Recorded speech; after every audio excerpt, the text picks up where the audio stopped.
छाटी न उतार दूं। अरे कंस ने धरने पे डारी लई,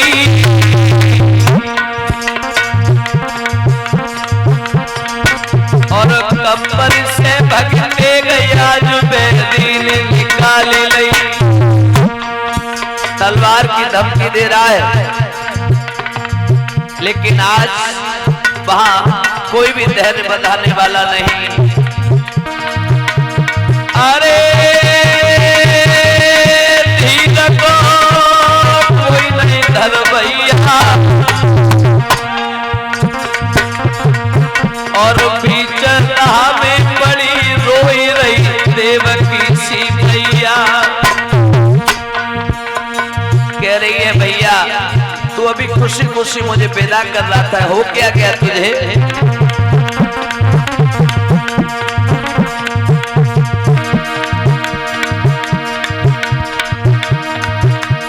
अरे माता की हिलकी भरी आई, और देखी ऐसी दशा छोड़ के आए गए बहनोई। वसुदेव आए कहने लगे कंस क्या कर रहे हो ये? अरे शोभा तुम्हें नहीं देती रे, शोभा तुमको नहीं देती, और कान खोल के सुनो कंस जा बहन तेरी होती।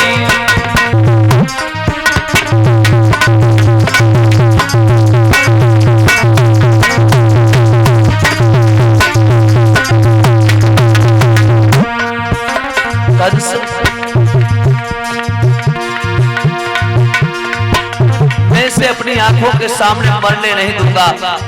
मैंने अग्नि को साक्षी मान करके इसके साथ में 7 फेरे लिए हैं, और मैंने वचन दिया है कि देवकी मैं सुख दुख में तेरा साथ दूंगा।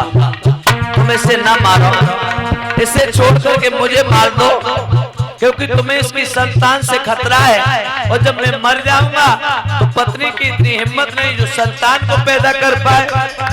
कंस कहने लगा ये कोई जरूरी नहीं है बहनोई साहब, पति मर जाए और पत्नी संतान को पैदा ना कर पाए ऐसा असंभव है, इसलिए सुनो मुझे मार देने। बोले नहीं मेरे सामने न मारो।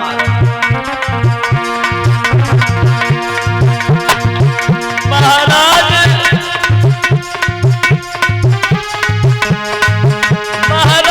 के वसुदेव जोड़े दोनों हाथ,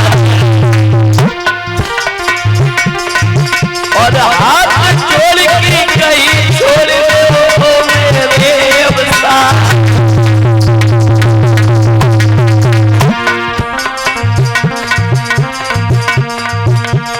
राजा बहन तुम्हारी मरे हमारे अब हो गए।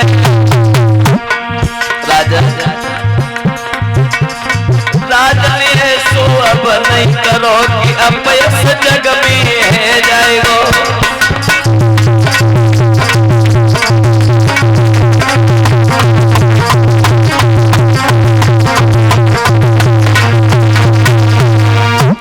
इधर कंस से कहा है राजन ये अबला है और तुम इसके ऊपर हाथ उठाओगे तो शोभा नहीं देगी।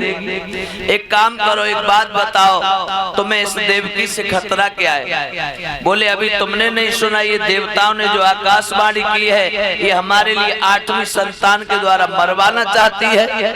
बोले सुनो, तुम्हें इसका मतलब ये है कि तुम्हें इससे खतरा नहीं, तुम्हें इसकी संतान से खतरा है। बोले हाँ। जवाब दिया मैं यमुना मैया की सौगंध खाता हूँ,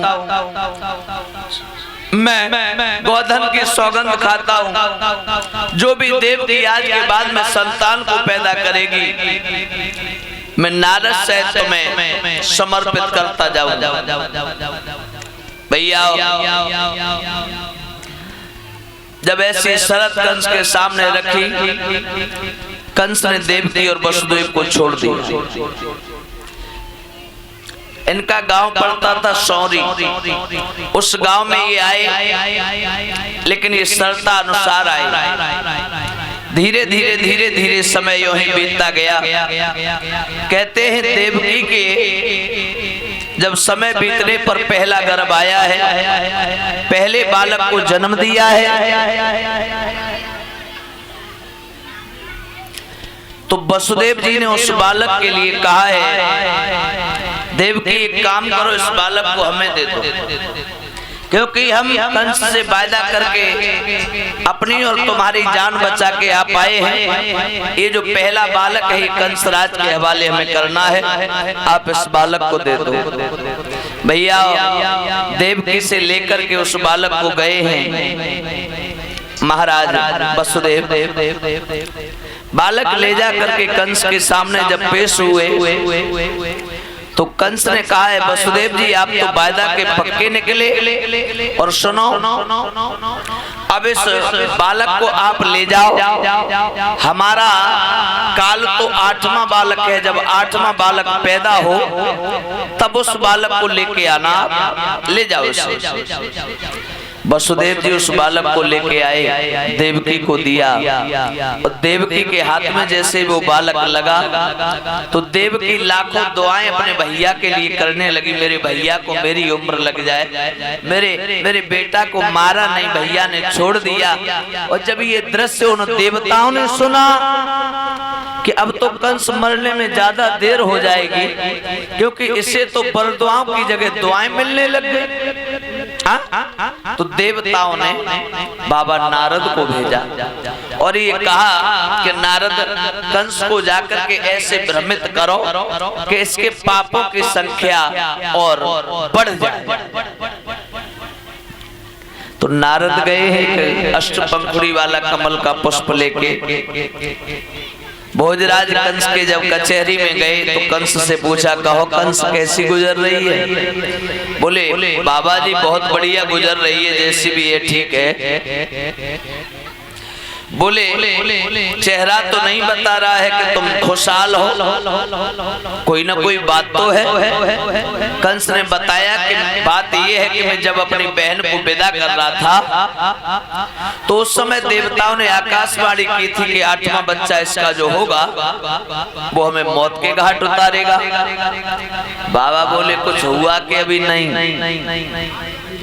कंस ने कहा बाबा जी अगर तुम थोड़ी देर पहले आ जाते तो तुम्हें वो बच्चा देखने को मिल जाता। बोले क्या हुआ, पैदा हुआ? बोले हाँ। बोले मार दिया है, छोड़ दिया? बोले वो तो पहला था तो मैंने उसे छोड़ दिया और ये कह दिया कि जब 8वां हो तब लेके आना। बाबा